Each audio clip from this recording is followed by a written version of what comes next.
এই যে বৃষ্টি শুরু হয়ে গেছে, খিচুড়ি তো না খেলে মনটা আনচান আনচান করে, তাই না? হ্যাঁ, সেরকমেরই। আচ্ছা, একা খাবো কেন, সবাইকে নিয়েই নাকি খাই। চলুন তাড়াতাড়ি পাকের ঘরে যাই, যেয়ে দেখি খিচুড়িটা কিভাবে রেডি করা যায়। চারদিকে যেহেতু বৃষ্টি পড়তেছে, সবাই টুকটাক খিচুড়ি ঘ্রাণ আর ঘ্রাণ। আসসালামু আলাইকুম। আমি প্রথমে খিচুড়ি রান্না করার জন্য মাংসটা রেডি করব। এর জন্য প্রথমে কড়াইটা বসিয়ে দিলাম। তেলটা গরম করার পরে তেজপাতা, দারচিনি, এলাচ এগুলো এবং লবঙ্গগুলো সুন্দর করে টেলে নিচ্ছি। তারপর পেঁয়াজ কুচিটা হালকা বাদামি করে ভেজে নিলাম। তার সাথে আমি আদা রসুন পেস্ট আর জিরার পেস্ট দিয়ে দিলাম। তারপরে ধনিয়া পেস্ট দিয়ে দিলাম প্রায় 2-3 চামচের মতো। এখন সমস্ত মশলাগুলো সুন্দর করে তৈলে কষিয়ে নিব।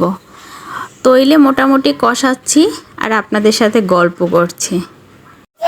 তৈলে মশলাটা কষানো হয়ে গেলে তার সাথে হলুদের গুঁড়া, মরিচের গুঁড়া, শাহি গরম মশলা ও গোলমরিচের গুঁড়া একসাথে দিয়ে দিলাম।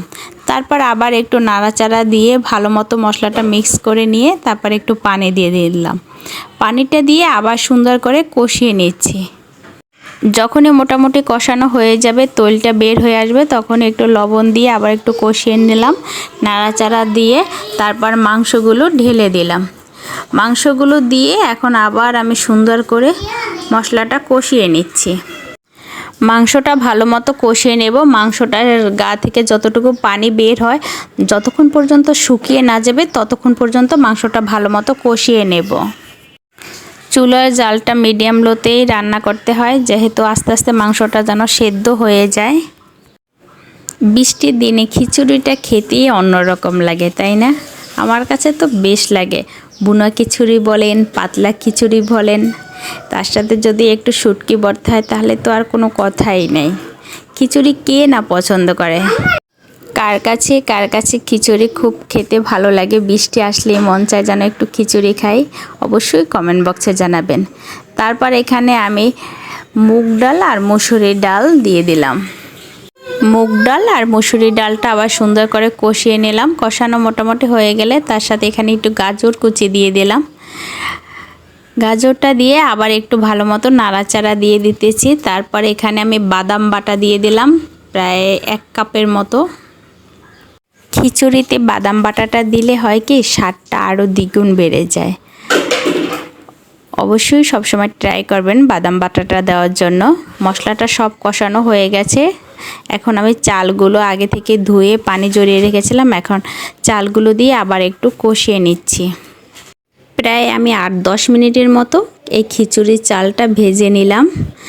ডাল চাল সব মিলেই একসাথে মিক্স করে ভেজে নিলাম। তারপর এখানে আমি গরম পানি দিয়ে দিলাম। পরিমাণ মতো গরম পানি দিয়ে আবার খিচুড়িটা ভালো মতো নাড়াচাড়া দিয়ে মিক্স করে তারপর একটা ঢাকনার সাহায্যে আমি ঢেকে দিলাম প্রায় 1 ঘন্টার মতো। পানিটা মোটামুটি গরম হয়ে আসার সাথে সাথেই আমি কিছুটা কাঁচামরিচ দিয়ে দিলাম এখানে। তারপরে এখানে আমি 1/2 কেজির মতো আবার দুধ দিয়ে দিলাম। দুধটা দিলে হয় কি, খিচুড়িটার একটু স্বাদটাও বাড়ে।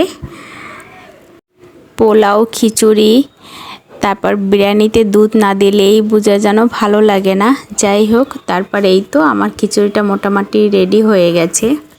এই তো আলহামদুলিল্লাহ আমার খিচুড়িটা রেডি হয়ে গেছে। এখন আমার প্রিয় মানুষের জন্য খিচুড়িগুলো প্যাকেট করে নেব। আস্তে আস্তে করে আমি প্যাকেটগুলো রেডি করে নিচ্ছি। তারপর তাদের কাছে আল্লাহ যদি চায় পৌঁছিয়ে দেব। পারলে আপনারা জানান তো এটা কাদের জন্য রেডি করতেছি। ঠিক আছে, সবাই ভালো থাকেন, সুস্থ থাকেন। আসসালামু আলাইকুম।